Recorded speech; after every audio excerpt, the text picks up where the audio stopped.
Welcome to the Book Party Podcast. Join us as we journey into the world of books with Michael T. Prepare to be captivated by engaging interviews, insightful discussions, and fascinating stories. You'll discover new adventures and gain insight into the creative process of the authors themselves as they share their struggles and accomplishments. Now let's hear from Michael T. This is Michael T. with the Book Party Podcast.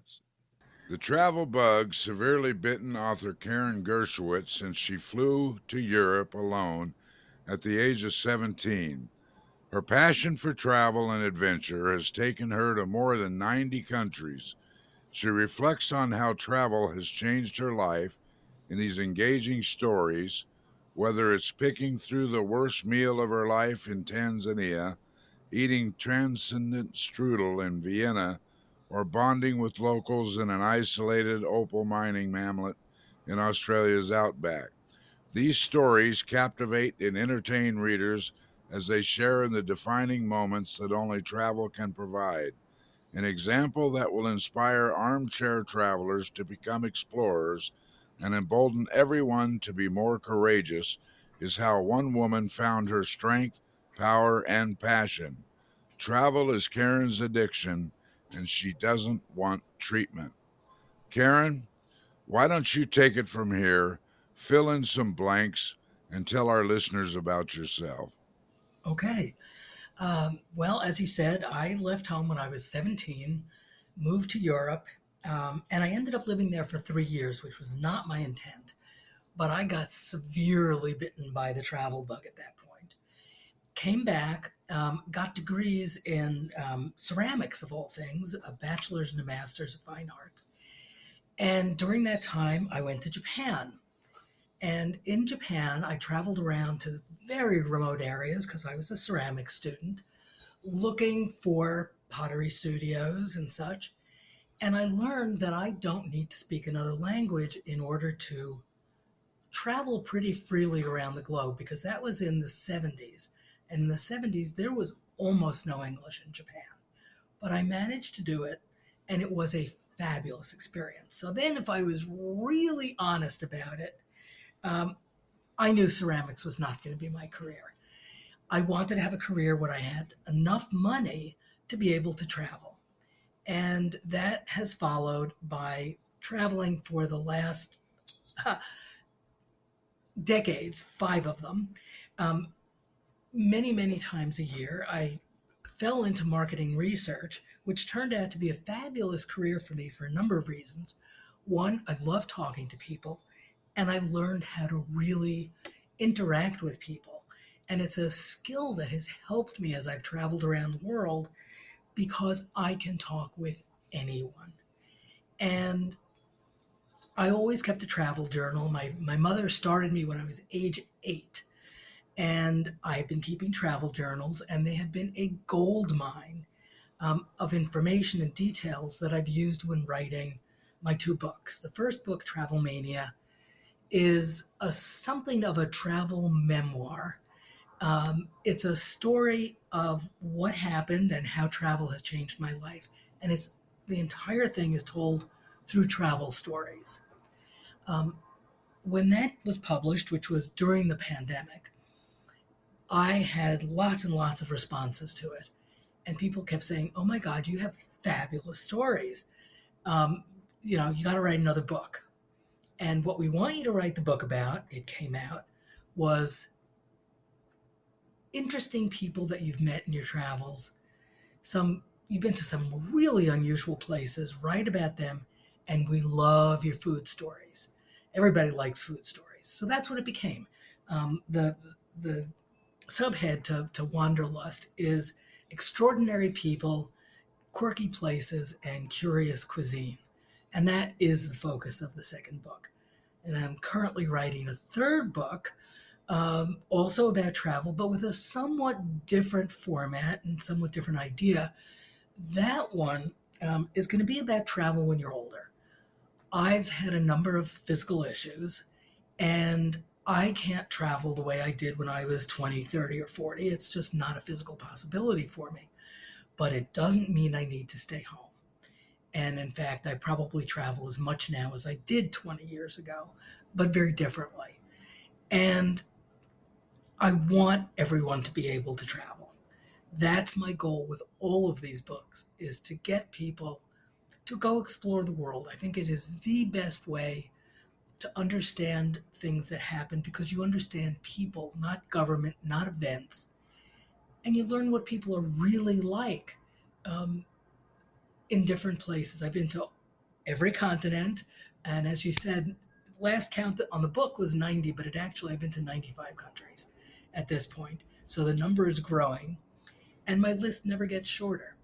So, and I might say that I started the first book many, many years ago as I was just writing stories about travel, and I took a number of workshops, and I was part of a writing group and have been for a long time. And I kept writing stories, and people said, "You have so much material here. You really have to put it into a book." And I resisted and I resisted. And then I retired and came the pandemic. So I had a lot of time. And that was when I finished the book and got it published. And it's published by, both books are published by She Writes Press, which is an indie publisher. And it's been a great working relationship. And second book gets released October 3rd, Wanderlust does. So that's kind of the scoop.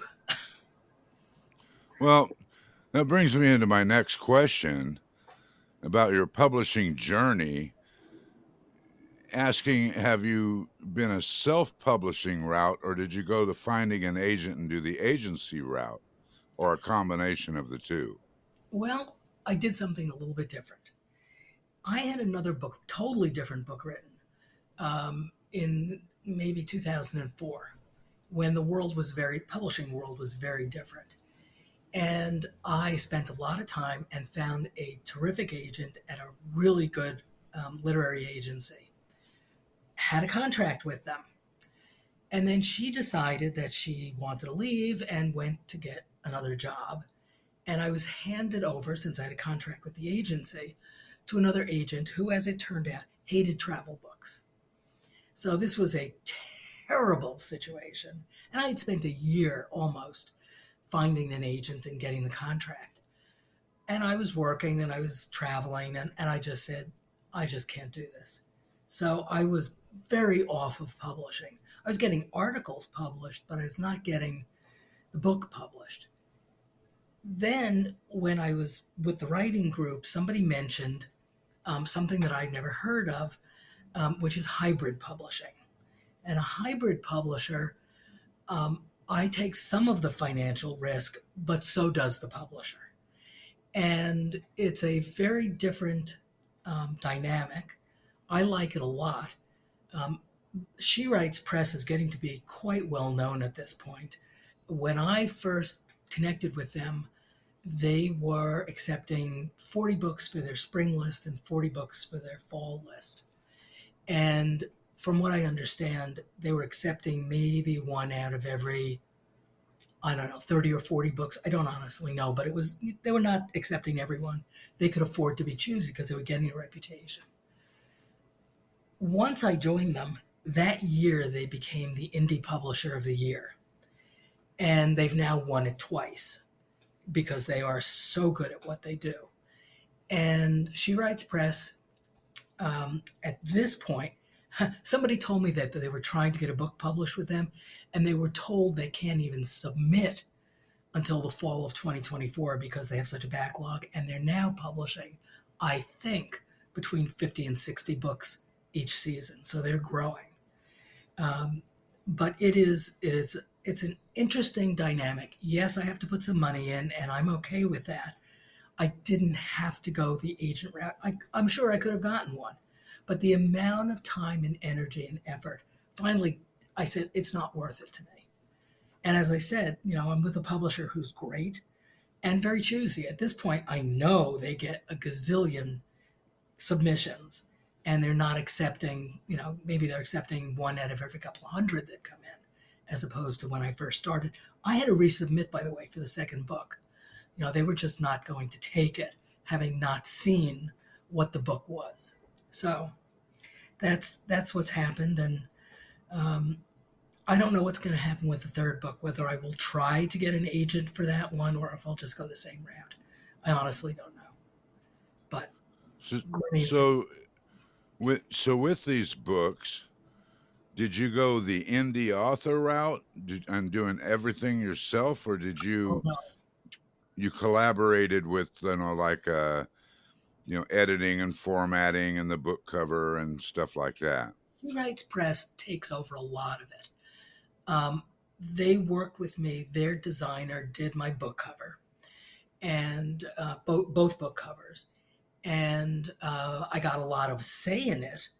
But they had, they were the ones who arranged all of it. Last time I used their editor, and I'm going to be honest, I was not crazy about their editor. So this time I got my own editor, who was terrific.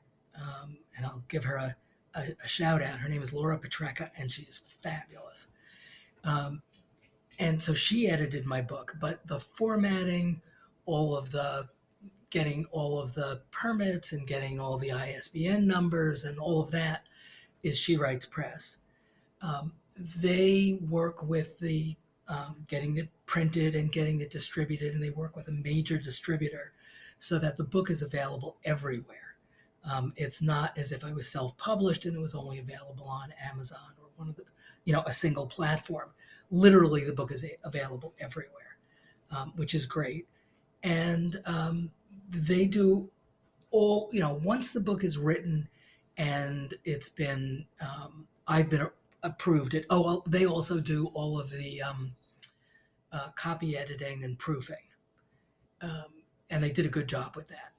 So, they take on a lot of it. As I said, they take part of it and I take part of the responsibility on. So it's a nice match. And I do think it's a good format, better for me certainly than self-publishing, because I know that the book is available everywhere, and I like that. So, okay, take us to a point of what you would consider the worst author moment that you had in writing this book. The worst moment I had. Well, not for the second book. I don't feel the same way, but for the first book, when it first got published, I was truly afraid that it wouldn't sell at all. And that somehow it was going to end up, having put all this work into it and some money into it, that it was going to just be a bust. And I was very concerned about that. And it was, until I got the first sales accounting and saw that the book was doing well, I was very nervous, because there's something very, defeating about writing something that nobody wants to read. This time around, and I might add, I did a lot of podcasts.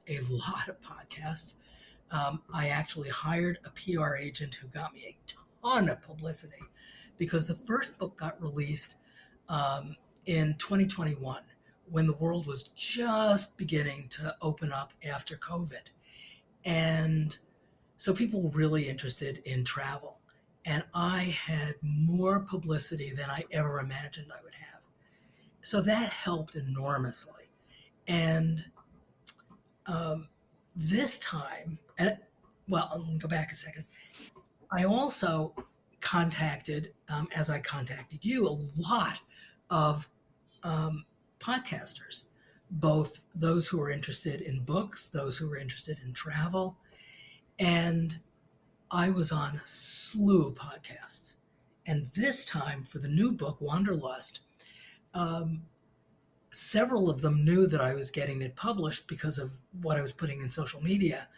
And they invited me back without my having to say anything.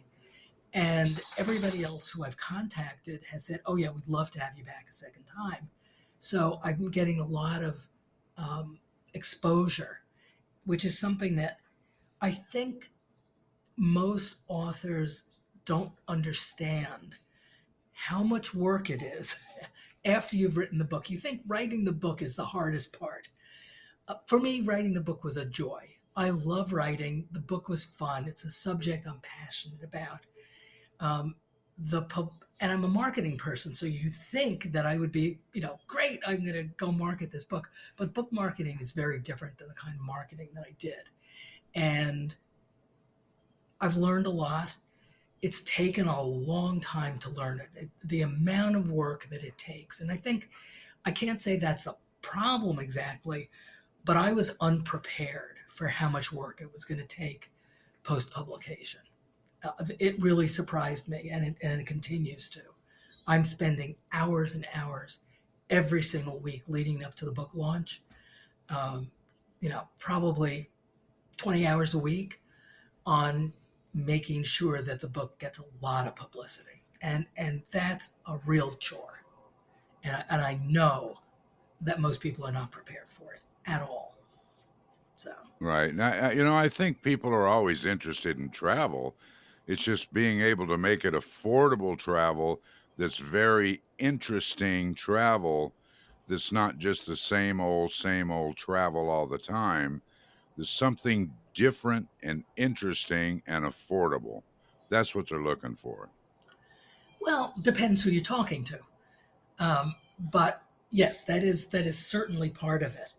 Um, Part of the thing that interests people in what I write is that no matter where I am, I get very involved with local populations, and I've figured out ways to do it that always surprise people. And I'll give you one of the things that I do that everybody goes, "Oh my God, I never thought to do that." I will always take a book, often my own book, with me when I travel, and to a country where I do not speak the language, where English is not primary language, and sit in a public place, and especially on a university campus, and read the book. And then look up periodically so it doesn't look like I'm totally immersed in the book. People will come over to me because they want to practice English. And as I said, especially on a university campus. And I have gotten into more conversations with more people just by doing that. That's led me to getting invited to dinner at people's homes, getting personal tours of where they live, the area, having them tell me about things in an area that I would never know about had they not told me. And it is a fantastic way to meet people. Another way to do it, and people often don't think about this, is that throughout the world, um, there are restaurants that have communal tables. And if you, and it's funny because in Yelp, they have a category for communal tables. If you go look it up, go to a communal table and sit there, you will get into conversations with people. And it is such a way to connect with the local population. It's amazing. And they will tell you about things that are in the area. One other great tip for people is not always, because I'm interested in, just about anywhere I've never been to, but I am particularly interested in food, and I am particularly interested in gardens, and I love crafts and art and music. And so I plan trips around those things. And it doesn't matter what you're interested in. If you're a sports fanatic, plan a trip around sports. If you're going to London, don't just go see, Big Ben. Go to a soccer match. Go to a rugby match. You're going to get to see the local people in a way that you never did before. And you're going to get into conversations with people. And if it's a sport that you know nothing about, ask a lot of questions. People are happy to teach you. I can remember going to a cricket match and having 6 different people, giving me the fine points of what was going on in the game. Now, did I care about that particularly? No. I'm not a sports person, but I got to also ask them a lot of other questions and saw, what they were doing, and I was fascinated by the whole thing. So it was experiencing the place, and I lived in London, and I had never been to a cricket match, and so it was a way of experiencing the city and the people in a way that I never had before. During COVID, for the first 6 months, I didn't go anywhere. But after that, I said, I live in New York City. I'm going to look at New York City as if I were a tourist. I am going to explore the city and neighborhoods that I've never been in. And I'm a native New Yorker. I grew up, born and raised in Manhattan. I made it a point to go to everything I could find that was outside. And I discovered not outsider art, street art. And I was looking at street art everywhere in the New York metropolitan area. And it was fabulous. So if I couldn't go to an art museum, I could go see street art. And some of it is astoundingly good. And there are whole neighborhoods filled with it. I went to every garden I could find and every park I could find. I remember looking on the New York City government site and discovering there's something like 182 parks in New York City. I didn't go to all of them, but I went to ones that I'd never been to before and got views of the city that were spectacular that I'd never seen. I'm also a photographer, so I took a lot of photographs. And people were fascinated because I would put it up on social media and they were seeing New York City as they had never seen it. There's many, many ways without spending tons of money to do things that make you really aware of other places, other ways of being within even a local area. And I've suggested this to people. I was visiting some friends. I was in Wisconsin visiting some friends. And I said, well, let's go here, let's go there. They had had a house up there. It was a summer home for decades. And we went to places they'd never been to because I looked online and said, gee, this looks like a really interesting place. Let's go check it out. I was visiting a friend in Colorado. And I said, let's go up to Cheyenne. Cheyenne, why would anybody want to go up to Cheyenne? Well, because I'm curious about it. I was there, 25 years ago. I want to see what it's like now. And besides, I read that there's all this great street art there. Well, lo and behold, there were murals all over the city. And they had these enormous 10-foot-high boots that artists had painted that were all over the city. And my friend had never, and she had been living in Colorado for 15 years. It's an hour drive, had never been up to Cheyenne. So you don't have to go very far. You just have to have curiosity. Curiosity is the key ingredient to being a great traveler. And, really wanting to find out and sometimes going places where you don't have a clue what's there and then discovering it. So, yeah, people want it to be different and they want it to be inexpensive, and it's absolutely possible. And you don't have to go very far. Yeah, well, let's go to what I call the epiphany moment. Take us to a point in time of an incredible, I don't know, we'll call it the light bulb and went off in the head, the moment where an epiphany happened. You're writing a book, but not physically writing at the time. You could have been doing anything else. Could have been driving, could have been cooking, could have been going to bed, could have whatever.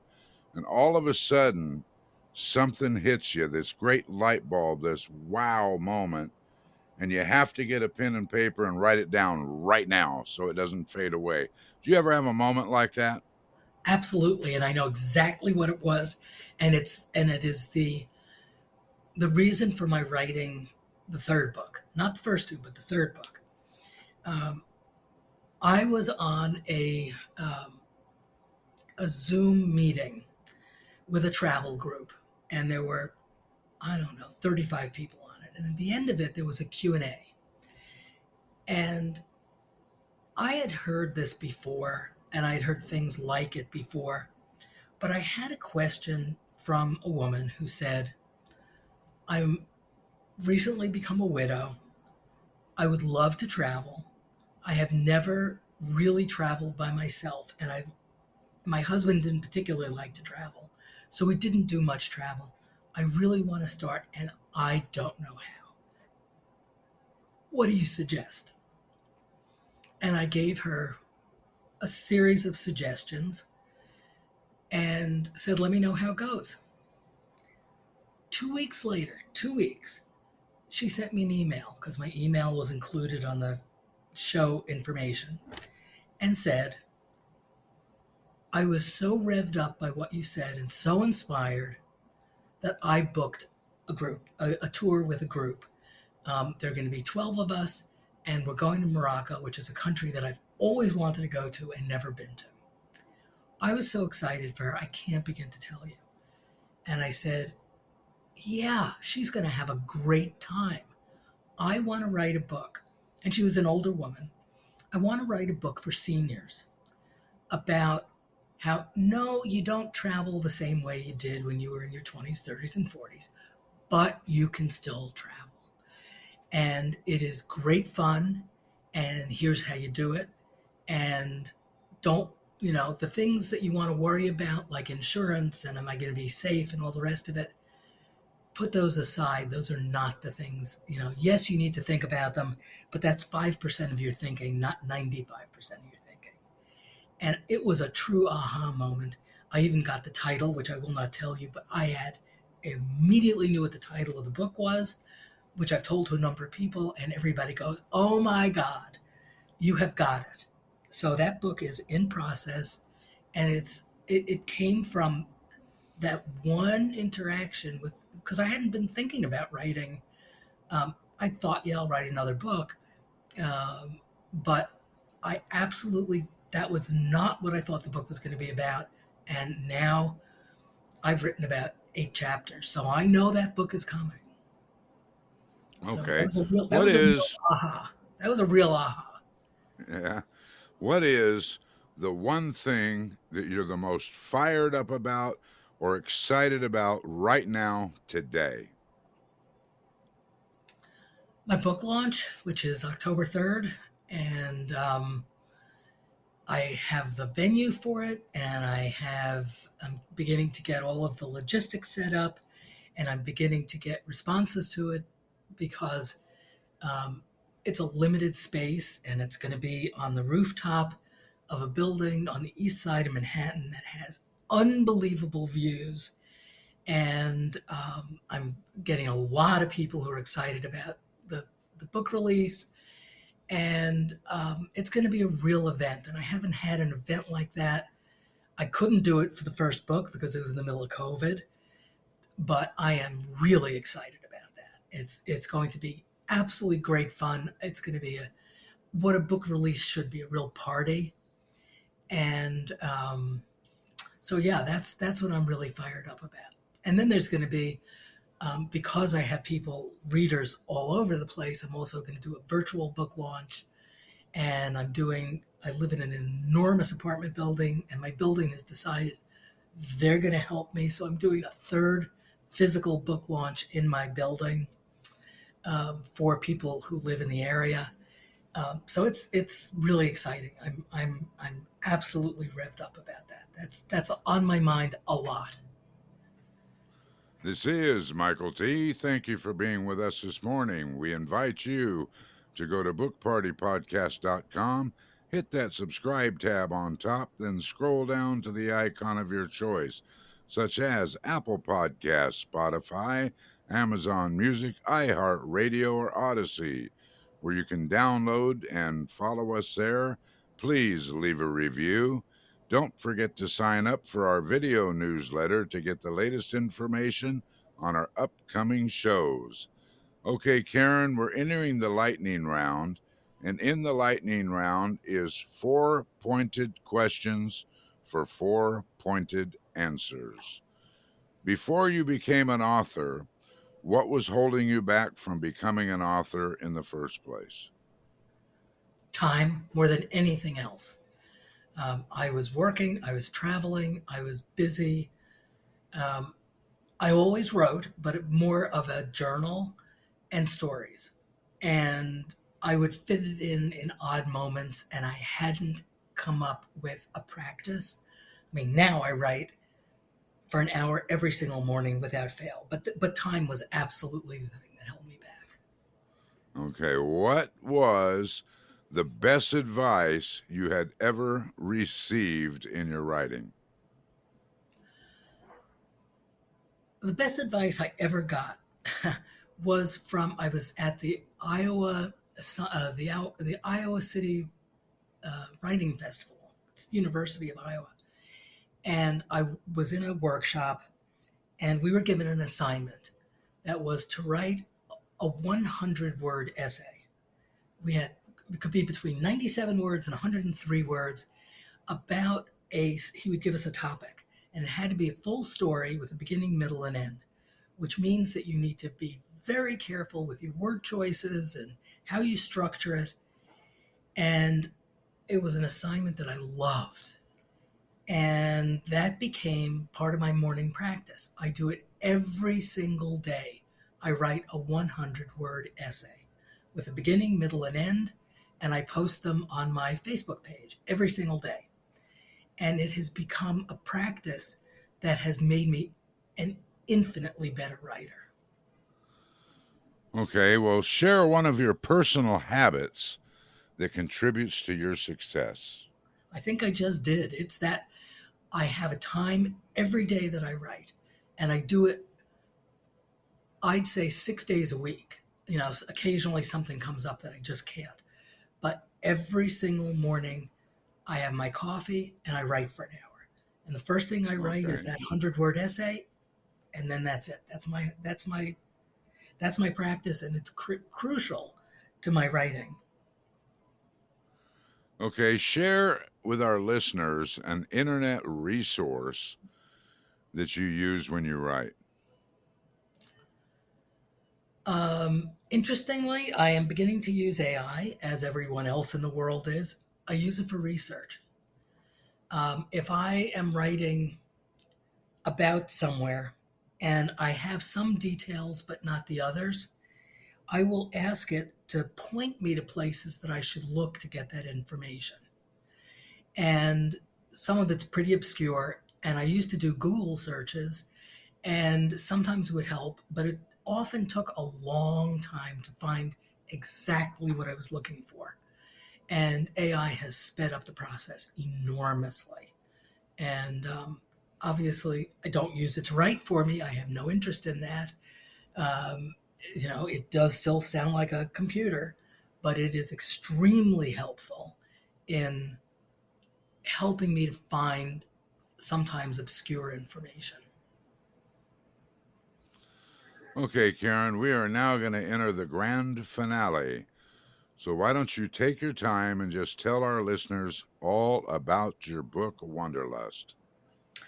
Okay, well, as I said, Wanderlust is a follow-up to my first book, which is Travel Mania, which was called Travel Mania Stories of Wanderlust, and this one became just Wanderlust, Extraordinary People, Quirky Places, and Curious Cuisine.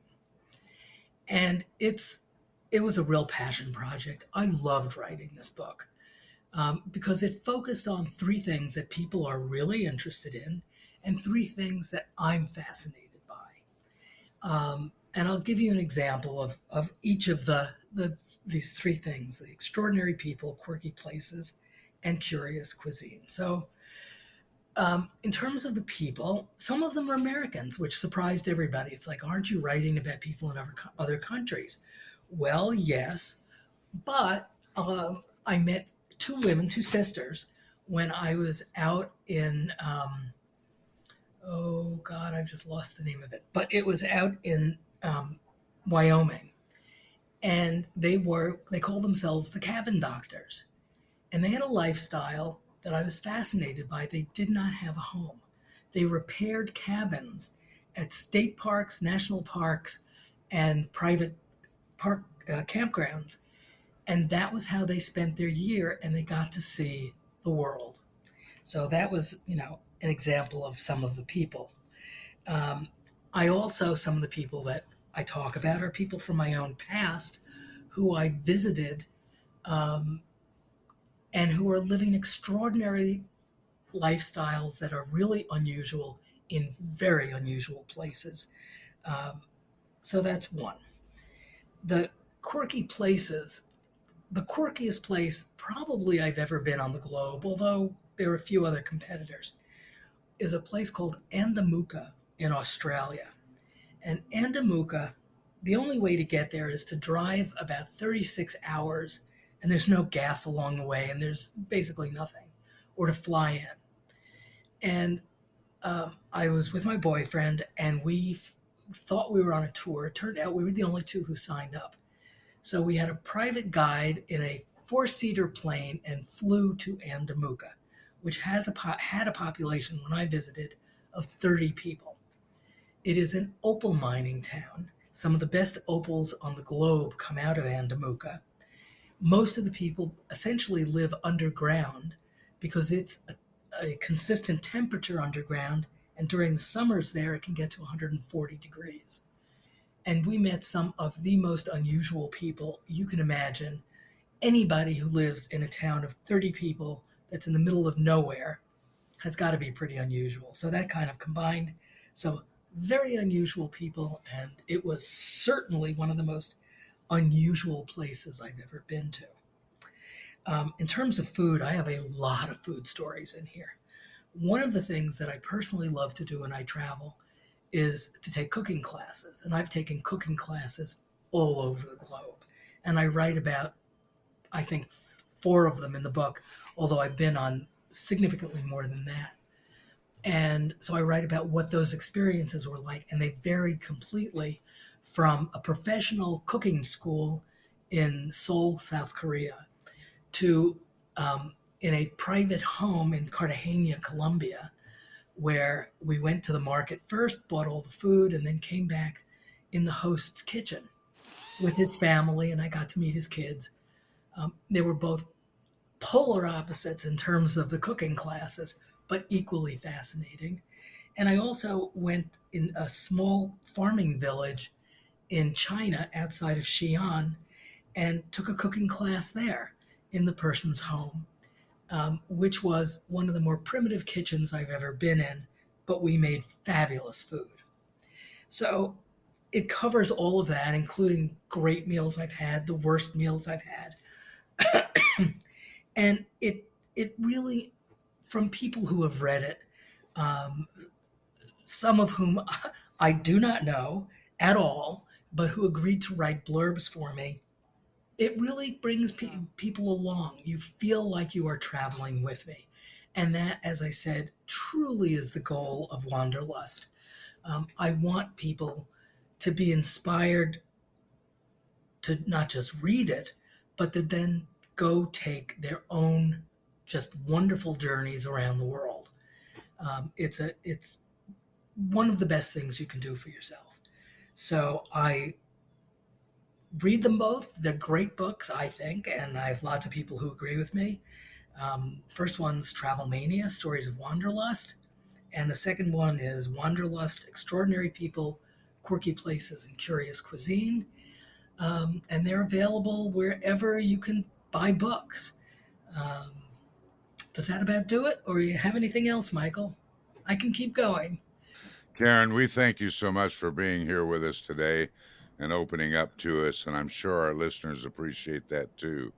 Again, this is Michael T., and I thank you for being with us this morning. To all our listeners, I would invite you to go to bookpartypodcast.com, hit that subscribe tab on top, then scroll down to the icon of your choice, where you can find us on one of your favorite platforms, such as Apple Podcasts, Spotify, Amazon Music, iHeartRadio, or Odyssey, where you can download, follow us there, and please leave a review.